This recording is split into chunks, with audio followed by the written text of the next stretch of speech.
నమస్తే జనభేరి న్యూస్ కి స్వాగతం. ముందుగా బులెటిన్ లో హెడ్లైన్స్.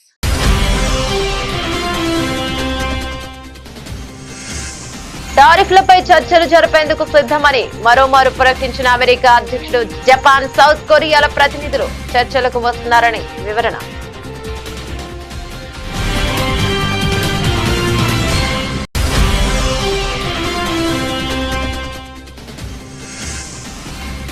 వరుసగా రెండోసారి వడ్డీ రేట్లు సవరించిన ఆర్బీఐ. హోమ్, వెహికల్స్, పర్సనల్ రుణాలపై తగ్గనున్న వడ్డీ రేట్లు.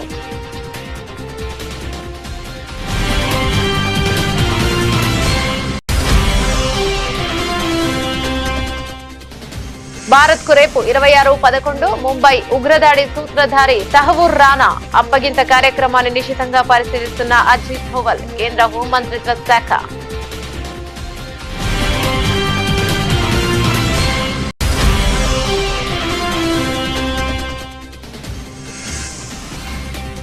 ప్రపంచానికి మరో మహమ్మారి ముప్పు పొంచి ఉంది. అది ఎప్పుడైనా రావచ్చు అన్న ప్రపంచ ఆరోగ్య సంస్థ డైరెక్టర్ జనరల్.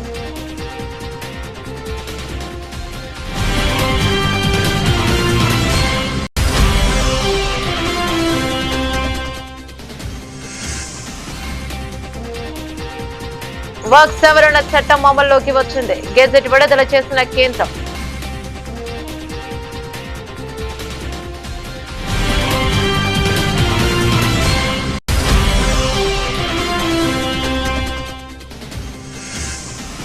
అహ్మదాబాద్ సబర్మతి ఆశ్రమం సందర్శించిన తెలంగాణ సీఎం. జాతిపిత మహాత్మా గాంధీకి నివాళులర్పించి ఆశ్రమ విశిష్టతలను అడిగి తెలుసుకున్న రేవంత్ రెడ్డి.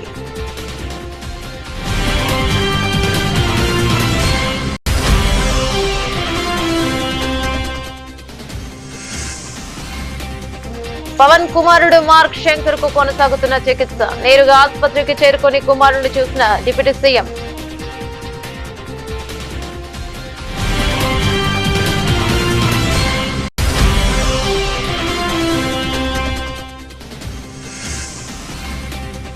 పులివెందుల టీడీపీలో బయటపడ్డ విభేదాలు.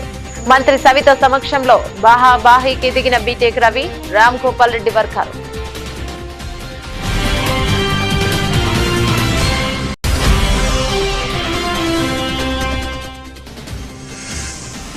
వైఎస్ జగన్ విమర్శించే స్థాయి ఎస్ఐ సుధాకర్ యాదవ్ కు లేదు. మాజీ MLA Topudurthi Prakash Reddy strong counter.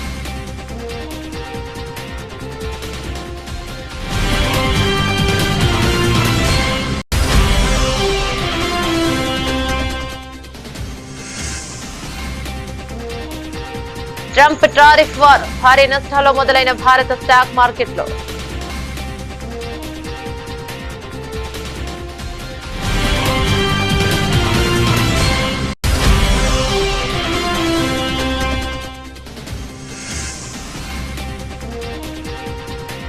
పరుగుల వర్షం కురిసిన మ్యాచ్. లక్నోపై 4 పరుగుల తేడాతో ఓడిన Kolkata.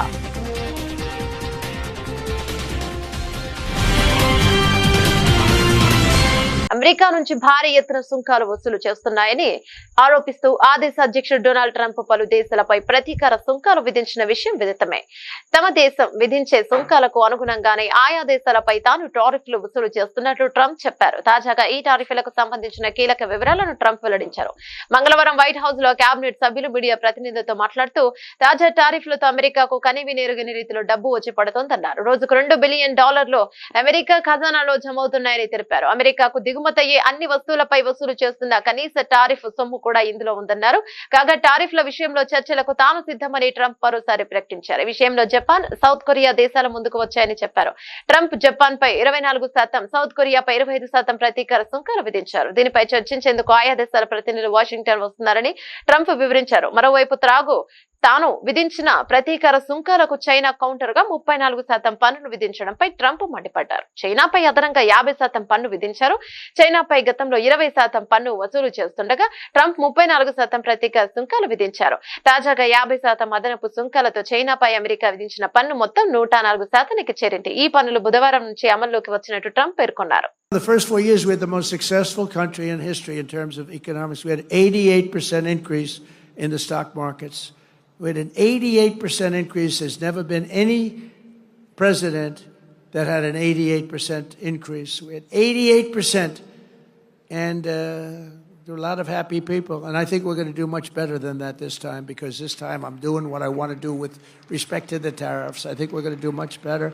And just remember the numbers. When you get up to $2 billion a day, $2 billion a day, they're saying, sir, can't be that, can it? I said, yeah, it can. It's the biggest transaction ever made. This is bigger than any deal. You guys, some of you work for companies. Your companies are peanuts. I don't care how big they are. This is the largest transaction in the history of our country. And don't let some of these politicians go around saying, because I'm telling you, these countries are calling us up, kissing my ass. They are dying to make a deal. Please, sir, make a deal. I'll do anything. I'll do anything, sir. And then I'll see some rebel Republican, some guy that wants to grandstand, say, I think that Congress should take over negotiations. Let me tell you, you don't negotiate like I negotiate. Congress takes over negotiating. Sell America fast, because you're going to go busted. You don't. I just saw it today. A couple of your congressmen said, I think we should get involved in the negotiation of the tariffs. Oh, that's what I need. I need some guy telling me how to negotiate. I tell you, the happiest people in the world would be China. They wouldn't be paying 104%. I tell you, they'd be paying no percent. We'd be paying them 104%. That's the beauties. These guys, we gotta. Bharatiya reserve bank RBI వరుసగా రెండోసారి కీలక వడ్డీ రేట్లను సవరించింది. Repo రేటును 2.25% మేర తగ్గించింది. దీంతో 6.25% నుంచి 6% రెపో రేటు వచ్చింది. ఈ మేరకు ద్రవ్య పరపతి విధాన కమిటీ నిర్ణయాలను ఆర్బీఐ గవర్నర్ సంజయ్ మల్హోత్రా వెల్లడించారు. దీంతో హోమ్ వెహికల్, పర్సనల్ రుణాలపై వడ్డీ రేట్లు తగ్గనున్నాయి. కాగా ఫిబ్రవరిలోనూ వడ్డీ రేట్లను 25 బేసిస్ పాయింట్ల మేర తగ్గించే విషయం తెలిసిందే. ప్రస్తుతం దేశీయంగా ద్రవ్యోల్బణం నియంత్రణ దిశలోనే ఉంది. 2025 ఫిబ్రవరిలో రిటైల్ ద్రవ్యోల్బణం 3.6%కి దిగొచ్చింది. ప్రధానంగా ఆహార పదార్థాల ధరలు తగ్గుముఖం పట్టడంతో రిటైల్ ద్రవ్యోల్బణం తగ్గింది. ఈ క్రమంలోనే బలహీనంగా ఉన్న ఆర్థిక వృద్ధికి ప్రాధాన్యత ఇవ్వడం కోసం రేటును తగ్గించింది. ఇక ఇటీవల అమెరికా అధ్యక్షుడు డొనాల్డ్ ట్రంప్ ప్రకటించిన ప్రతీకార సుంకాల ప్రభావంతో ప్రపంచ వాణిజ్యంపై ఆందోళనలు పెరిగిన సంగతి తెలిసిందే. దీంతో యుఎస్ కు కీలక ఎగుమతిదారుగా ఉన్న ఇండియాలో ఆర్థిక ఒత్తిడిని ఎదుర్కొనేందుకు దేశీయంగా వినియోగం, పెట్టుబడుల సామర్థ్యాన్ని కొనసాగించేందుకు వడ్డీ రేట్లపై ఆర్బీఐ కోత విధించింది. And now I come to the decisions of the Monetary Policy Committee. After a detailed assessment of the evolving macroeconomic and financial conditions and outlook, the MPC voted unanimously to reduce the policy repo rate by 25 basis points to 6% with immediate effect. I repeat, the MPC voted unanimously to reduce the policy repo rate by 25 basis points to 6% with immediate effect. 2008 Mumbai ఉగ్రదాడి సూత్రధారి తహూర్ రానాను రేపు భారత్ కు తీసుకొచ్చే అవకాశం ఉన్నట్టు తెలుస్తోంది. Intelligence దర్యాప్తు అధికారులతో కూడిన బృందం రేపు తెల్లవారుజామున అమెరికా నుంచి భారత్ కు తీసుకురానుందని సమాచారం. భారత్ కు చేరుకున్న తర్వాత రానాను జాతీయ దర్యాప్తు సంస్థ ఎన్ఐఏ కస్టడీలోకి తీసుకుంటుంది. ఈ అప్పగింత కార్యక్రమాన్ని జాతీయ భద్రతా సలహాదారు అజిత్ దోవల్, హోంమంత్రిత్వ శాఖ సీనియర్ అధికారులు నిశితంగా పర్యవేక్షిస్తున్నారు. పాకిస్తాన్ సంతతికి చెందిన కెనడియన్ వ్యాపారవేత్త అయిన రానా కరుడుగట్టిన ఉగ్రవాద సంస్థ లష్కరే తోయిబా LETలో చురుకైన పాత్ర పోషించాడు. ముంబైలోని కీలక లక్ష్యాలపై నిఘా పెట్టిన Pakistani American David Coleman Headley alias Dawood గిలానీకి ప్రయాణ పత్రాలు సులభంగా ఇప్పించడంలో రానా కీలక పాత్రను పోషించాడు. అనంతరం Pakistan Inter Services Intelligence ISI agency నుంచి లాజిస్టిక్స్ వ్యూహాత్మక మద్దతుతో ఉగ్రవాదులు ముంబైలో దాడికి పాల్పడ్డారు. ముంబై ఉగ్రవాదాడిలో 170 మందికి పైగా ప్రాణాలు కోల్పోయారు. దాడికి పాల్పడిన ఉగ్రవాదుల్లో ఒకడైన అజ్మల్ కసబ్ ను సజీవంగా పట్టుకున్నారు. ఇక విచారణ అనంతరం అతన్ని ఉరితీశారు. కాగా ఈ దాడుల్లో వెనుక సూత్రధారి రానాను తాత్కాలికంగా తమకు అప్పగించాలంటూ ఇక జూన్ 2020లో అమెరికాను భారత్ అభ్యర్థించింది. అప్పగింతకు సంబంధించి చట్టపరమైన ప్రక్రియను ప్రారంభించింది. రానా అప్పగింతను ఫిబ్రవరిలోనే అమెరికాకు అధ్యక్షుడు డొనాల్డ్ ట్రంప్ ధృవీకరించారు. తనను భారత్ కు అప్పగించడాన్ని నిలిపివేయాలంటూ కోరుతూ తాహూర్ రానా దాఖలు చేసిన పిటిషన్ అమెరికా సుప్రీంకోర్టు తిరస్కరించింది. 64 ఏళ్ల ఈ వ్యాపారవేత్త ప్రస్తుతం లాస్ ఏంజల్స్ లోని మెట్రోపాలిటన్ డిటెన్షన్ సెంటర్ లో ఉన్నాడు. ప్రపంచానికి మరో మహమ్మారి ముప్పు పొంచి ఉందని ప్రపంచ ఆరోగ్య సంస్థ WHO director general Tedros Adhanom హెచ్చరించారు. ఇక మరో మహమ్మారి అనివార్యమని కూడా ఆయన స్పష్టం చేశారు. అయితే అది ఎప్పుడనేది ఖచ్చితంగా చెప్పలేమని తెలిపారు. WHO పాండమిక్ అగ్రిమెంట్ పై జెనీవాలో నిర్వహించిన 13వ పునః ప్రారంభ సమావేశంలో ఆయన మాట్లాడుతూ కరోనా వల్ల ప్రపంచం ఎదుర్కొన్న పర్యావరణాలను గుర్తు చేశారు. ఇక పరిస్థితులు పూర్తిగా చక్కబడే వరకు మరో మహమ్మారి ఆగదని, అది ఎప్పుడైనా సంభవించవచ్చని హెచ్చరించారు. అందుకు 20 ఏళ్లు పట్టవచ్చు లేదా రేపే సంభవించవచ్చని వ్యాఖ్యానించారు. ప్రతి ఒక్కరు కూడా మరో మహమ్మారికి సిద్ధంగా ఉండాలని సూచించారు.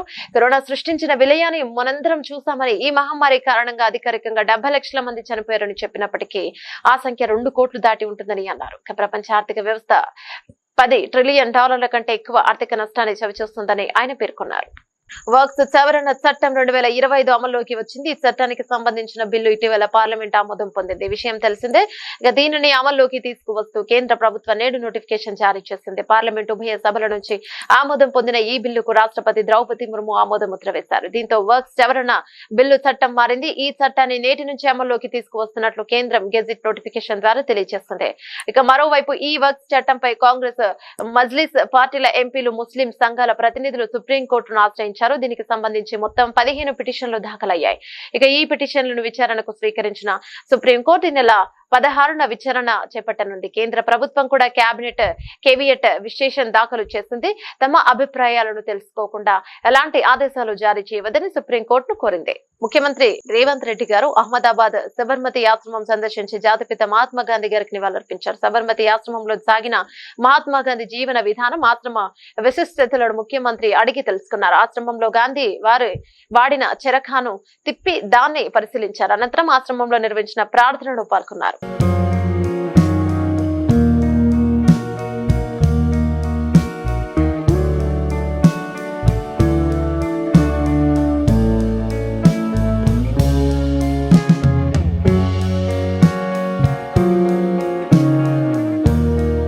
సింగపూర్లోని ఓ పాఠశాలలో జరిగిన అగ్ని ప్రమాదంలో AP deputy CM Pawan Kalyan చిన్న కుమారుడు మార్క్ శంకర్ పవనోవిచ్ కు గాయాలైన విషయం తెలిసిందే. ఇక ప్రస్తుతం సింగపూర్లోని ఆసుపత్రిలో మార్క్ శంకర్ కు చికిత్స కొనసాగుతుంది. నిన్న రాత్రి హైదరాబాద్ నుంచి సింగపూర్ వెళ్లిన పవన్ కళ్యాణ్ నేరుగా ఆసుపత్రికి చేరుకున్నారు. ఇక తన కుమారుని శంకర్ ను చూశారు. చేతులు, కాలకు గాయాలు కావడంతో పాటు ఉపస్థితుల్లోకి పొగచేయడంతో మార్క్ శంకర్ కు అత్యవసర వార్డులో చికిత్స అందిస్తున్నారు. పవన్ అక్కడికి వైద్యులు, అధికారులతో మాట్లాడారు. మార్క్ కోలుకుంటున్నాడని, ఊపిరితిత్తుల్లోకి పొగచేయడంతోనే తలెత్తే ఆరోగ్యపరమైన ఇబ్బందులపై పరీక్షలు చేస్తున్నామని తెలిపారు. భారత కాలమాన ప్రకారం బుధవారం ఉదయం అత్యవసర వార్డు నుంచి మార్క్ ను వేరే గదికి మార్చినట్టు తెలుస్తోంది. ఇక మరో 3 రోజుల పాటు వైద్య పరీక్షలు చేయాల్సి ఉంటుందని ఆసుపత్రి వైద్యులు తెలియజేశారు. My wholehearted gratitude and heartfelt namaskars to Honorable Prime Minister Sri Narendra Modi ji for giving me a call and assuring me that everything is going to be all right. And he gave a great support through Indian High Commission in Singapore. In a tragic incident which happened today, my son is being a part of it.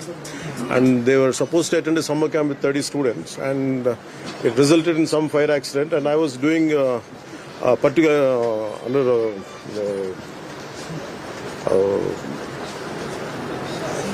because and particularly vulnerable tribal groups related some road foundation is there, which is called Adavitalli Bata. I've been visiting there. So today morning I got a call from my wife around 8ish or 8:30. Some this kind of incident happened. Suddenly I got a call from the school, and they had asked me in a panic call. I said they asked me to come to the school. Some fire accident happened. But when I heard it, actually I thought it was a very simple, some kind of very simple incident. But then later I realized the magnitude of that. And even when a kid had to lost life in this, and a lot of children are in a hospital right now, and my son is going through right now, and I think under the general anesthesia and going through bronchoscopy. And Honorable Prime Minister Sri Narendra Modi ji has I got a call from PMO and saying that he heard about the incident, and he said whatever has to be done from our side, it will be done. And Honorable PMO has initiated dialogue with Indian High Commissioner over there, and whatever support could be done through them, at least try to convert them to extend it. I'm very extremely grateful. And KCR the సాగు భాష అయితే రేవంత్ రెడ్డి చావు భాష అని మాజీ మంత్రి Siddipet MLA Harish Rao పేర్కొన్నారు. పట్టాంచె నియోజకవర్గ ఇన్ఛార్జి ఆదర్శ్ రెడ్డి పాదయాత్ర అనంతరం సిద్ధి వినాయక దేవాలయంలో నిర్వహించిన ప్రత్యేక పూజా కార్యక్రమానికి మాజీ మంత్రి హరీష్ రావు హాజరయ్యారు. ఈ సందర్భంగా హరీష్ రావు మాట్లాడుతూ ఈ రోజు రాష్ట్రం అంతా కూడా కేసీఆర్ వైపు చూస్తుంది. ఏడాది పాలనలో ప్రజలకు పాలేవో నీలేవో అర్థమైపోయింది. రేవంత్ రెడ్డిని మాటలు తప్ప చేతులు లేవన్నది ప్రజలకు అర్థమైంది. రేవంత్ రెడ్డి కాంగ్రెస్ పార్టీ ఎన్నికలు ఇచ్చిన ఒక్క హామీ కూడా నెరవేర్చలేదు అని అన్నారు. ఇక మేము వస్తే ఫార్మాసిటీ భూములని రైతులకు వాపసిస్తామన్నారు. ఇప్పుడేమో 16,000 ఎకరాల ఫార్మాసిటీ కోసం స్వీకరిస్తామని ప్రకటించారని హరీష్ రావు గుర్తు చేశారు. కేసీఆర్ ది సాగు భాష అయితే రేవంత్ రెడ్డిది చావు భాష. కేసీఆర్ ఎప్పుడు మాట్లాడినా మిషన్ కాకతీయ కింద చెరువులు బాగు చేయమన్నాడు, వాగుల మీద చెక్ డ్యాములు కట్టమన్నాడు, ప్రాజెక్టులు కట్టమన్నాడు, రైతులకు నీళ్లు ఇవ్వమన్నాడు, రైతులకు నీటి తీరువా రద్దు చేసిన భాష కేసీఆర్ది. రేవంత్ రెడ్డి మాట్లాడితే ఏమవుతాడు? నీ పేగులు వీక్తా, మెడలేసుకుంటా, నేను తొండలు చొర్రగొడతా, తొక్కుతా, సంపుతా, సీరుతా, బట్టలు కూడా వీక్తా, గిద్దప్ప సాగు భాష తప్ప ఒక్క మంచి భాష మాట్లాడిండా ముఖ్యమంత్రి? కేసీఆర్ది సాగు భాష, రేవంత్ రెడ్డిది చావు భాష. ఇంతకు మించి నువ్వు చేసింది ఏమున్నది రేవంత్ రెడ్డి అని అడుగుతా ఉన్నా. ఇవాళ ఈయన పని ఢిల్లీలో కూడా అయిపోయింది. మొన్న బీసీల ధర్నా అని ఢిల్లీకి పోయిండు, ధర్నా పెట్టిండు. ధర్నాకు రేవంత్ రెడ్డి ఏం చెప్పిండు? నేను రాహుల్ గాంధీని తోలుకొత్తా, ప్రధానమంత్రిని ఒప్పిస్తా, పార్లమెంట్లో బిల్లు పాస్ చేపిస్తా అని మాట్లాడిండు. కానీ ఢిల్లీ దాకా పోయినాక అర్థమైంది ఏంది? ఈయన పిలిస్తే రాహుల్ గాంధీ రాలే. ఈయన ధర్నా పెడితే ఈయన పార్టీ నాయకుడు రాహుల్ గాంధీ ఢిల్లీలో ఉండి ధర్నాకు రాలే, అపాయింట్మెంట్ కూడా ఇయ్యలే ఈయనకు. లాస్ట్కి ఈయన వాపస్ వచ్చిండు.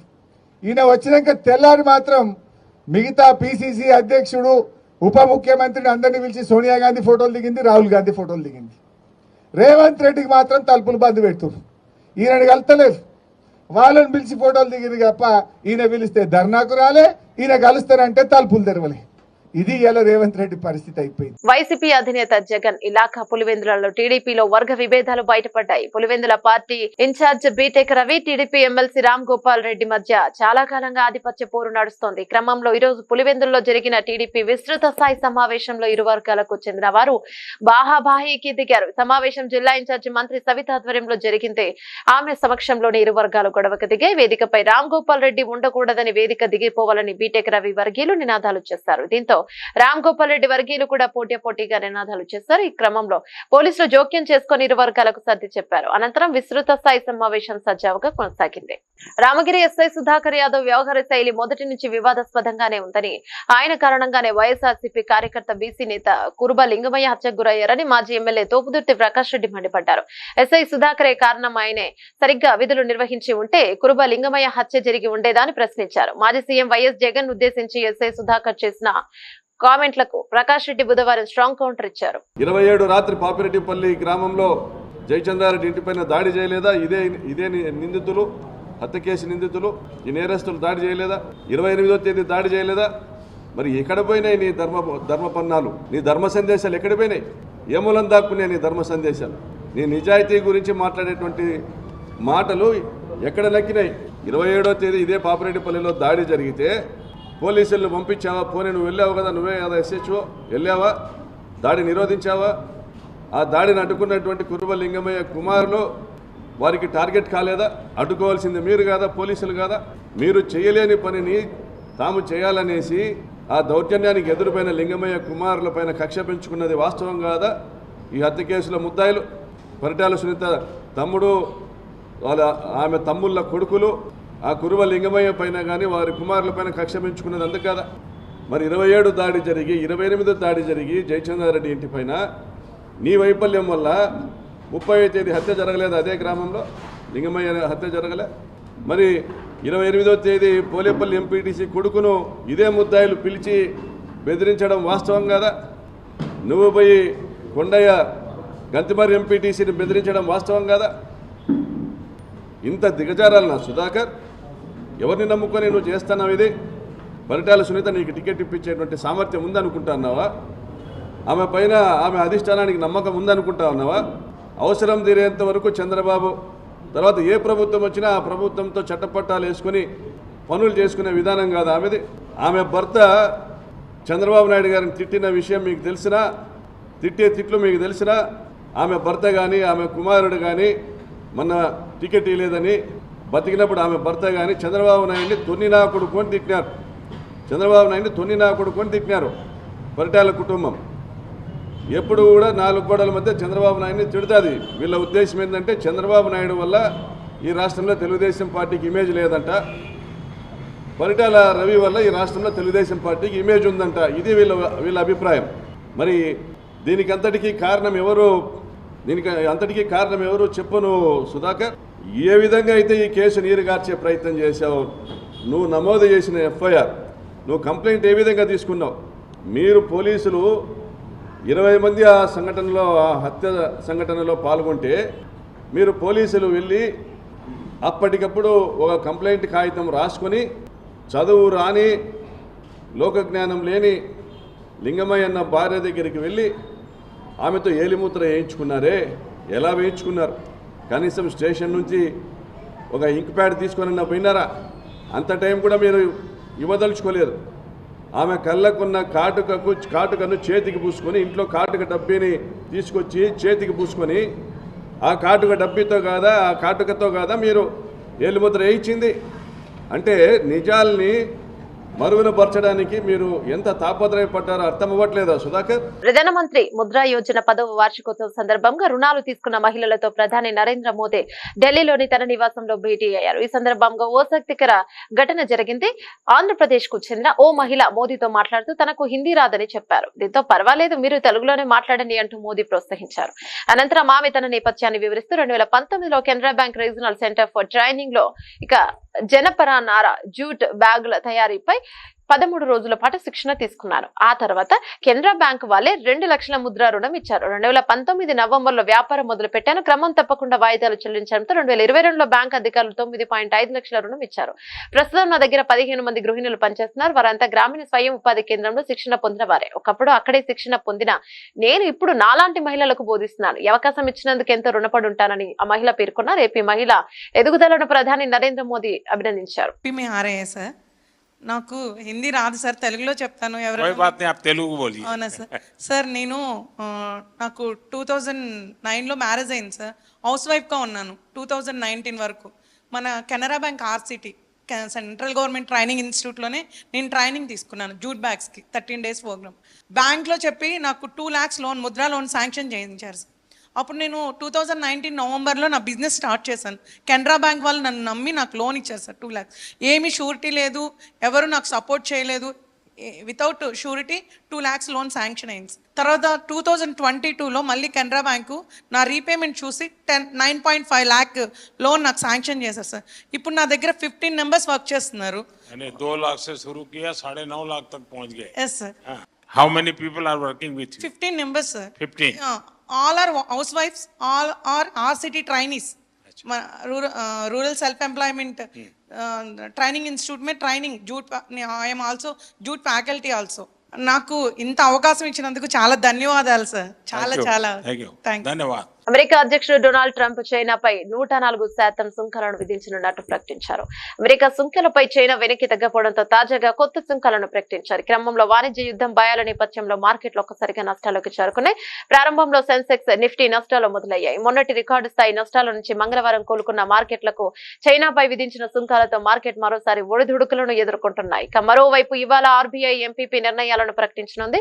బుధవారం మార్కెట్లు క్రితం సెషన్స్ తో పోలిస్తే సెన్సెక్స్ 73,673.06 పాయింట్ల వద్ద నష్టాలు మొదలైంది. ప్రారంభంలోని సెన్సెక్స్ 554.02 పాయింట్ల పతనమైంది. ప్రస్తుతం స్వల్పంగా కోలుకొని 184.62 పాయింట్ల నష్టంతో 7,442.45 వద్ద ట్రేడ్ అవుతుంది. నిఫ్టీ సైతం స్వల్పంగా కోలుకొని 72.7 పాయింట్ల నష్టంతో 22,463.15 పాయింట్ల వద్ద కొనసాగుతుంది. ట్రేడింగ్ లో దాదాపు 364 షేర్లు లాభపడగా 422 షేర్లు పతనమయ్యాయి. నిఫ్టీలో HCL, Kotak Mahindra bank, Asian paints, Maruti Suzuki, Tata motors ప్రధాన లాభపడగా doctor Reddy's labs, HCL, tech Mahindra, Cipla, ONGC నష్టపోయాయి. ఈడెన్ గార్డెన్స్ లో భారీ స్కోర్లు నమోదైన మ్యాచ్ లో కోల్కతా నైట్ రైడర్స్ ఓటమి పాలైంది. హోరాహోరీ మ్యాచ్ లో కొద్దిలో గెలుపును చేజార్చుకుంది. 239 పరుగుల లక్ష్య ఛేదంలో కేకేఆర్ 20 ఓవర్లలో 7 వికెట్లకు 234 పరుగులు చేయడం ఆ జట్టు పోరాట పటిమను చాటుతోంది. ఈ మ్యాచ్ లో తొలుత బ్యాటింగ్ చేసిన లక్నో సూపర్ జైంట్స్ నిర్ణీత 20 ఓవర్లలో 3 వికెట్లకు 238 పరుగులు చేసింది. Mitchell Marsh 81, Nicholas Pooran 87, Aiden Markram 47 పరుగులు చేశారు. అనంతరం భారీ టార్గెట్ ఛేదించినందుకు బరిలో దిగిన కోల్కతా జట్టు సొంత గడ్డపై జూలు విదిల్చింది. కెప్టెన్ అజింక్య రహానే 35 బంతుల 8 ఫోర్లు 2 సిక్స్లతో 61 పరుగులు చేయగా వెంకటేష్ అయ్యర్ 29 బంతుల్లో 6 ఫోర్లు 1 సిక్స్ తో 41 పరుగులు చేసి అవుట్ అయ్యాడు. ఓపెనర్ క్వింటాన్ డికాక్ 15 మరోసారి నిరాశపరిచినప్పటికీ మరో ఓపెనర్ సునీల్ నరైన్ 13 బంతుల్లోనే 4 ఫోర్లు 2 సిక్స్లతో మరో 30 మరుగులు చేసి సుడిగాలి ఇన్నింగ్స్ ఆడాడు. చివర్లో రింకు సింగ్ పోరాడిన ఫలితం లేకపోయింది. రింకు సింగ్ 15 బంతుల్లో 6 ఫోర్లు 2 సిక్స్లతో 38 పరుగులు చేసి నాట్అవుట్ గా నిలిచాడు.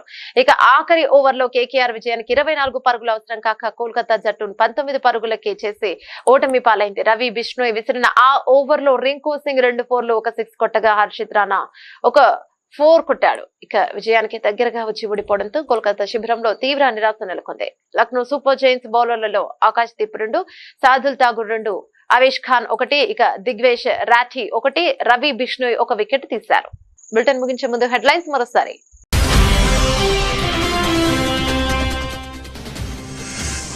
టారిఫ్లపై చర్చలు జరిపేందుకు సిద్ధమని మరోమారు ప్రకటించిన అమెరికా అధ్యక్షుడు. జపాన్, సౌత్ కొరియాల ప్రతినిధులు చర్చలకు వస్తున్నారని వివరణ.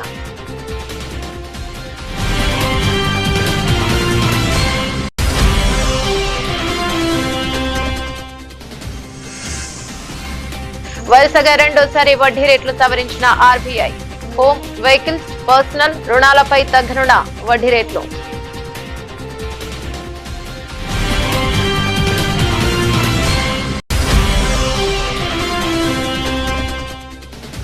భారత్ కు రేపు 26/11 ముంబై ఉగ్రదాడి సూత్రధారి తహవూర్ రాణా అప్పగింత కార్యక్రమాన్ని నిశితంగా పరిశీలిస్తున్న అజిత్ దోవల్. కేంద్ర హోంమంత్రిత్వ శాఖ.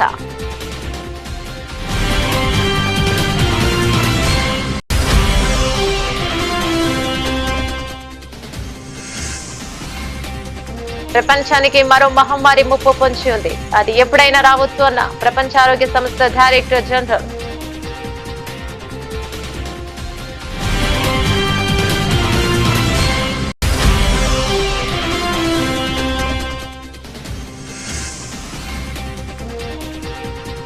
వర్క్ సవరణ చట్టం అమల్లోకి వచ్చింది. గెజెట్ విడుదల చేసిన కేంద్రం.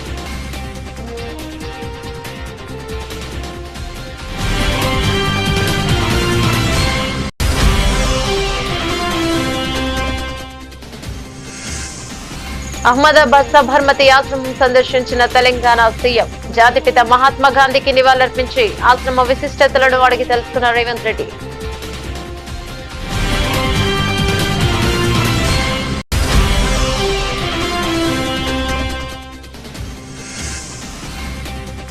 పవన్ కుమారుడు మార్క్ శంకర్ కు కొనసాగుతున్న చికిత్స. నేరుగా ఆసుపత్రికి చేరుకుని కుమారుడిని చూసిన డిప్యూటీ సీఎం.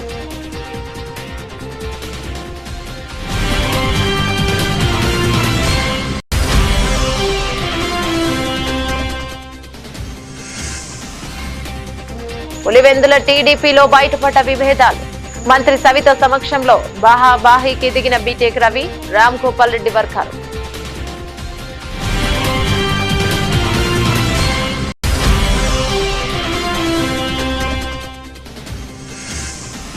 వైఎస్ జగన్ విమర్శించే స్థాయి ఎస్ఐ సుధాకర్ యాదవ్ కు లేదు. మాజీ MLA Topudurthi Prakash Reddy strong counter.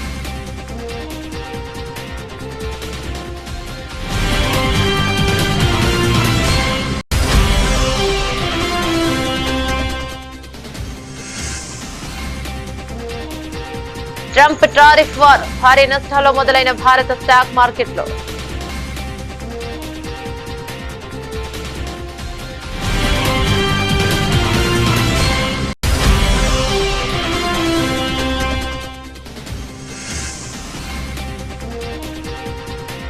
పరుగుల వర్షం కురిసిన మ్యాచ్. లక్నోపై 4 పరుగుల తేడాతో ఓడిన కోల్కతా.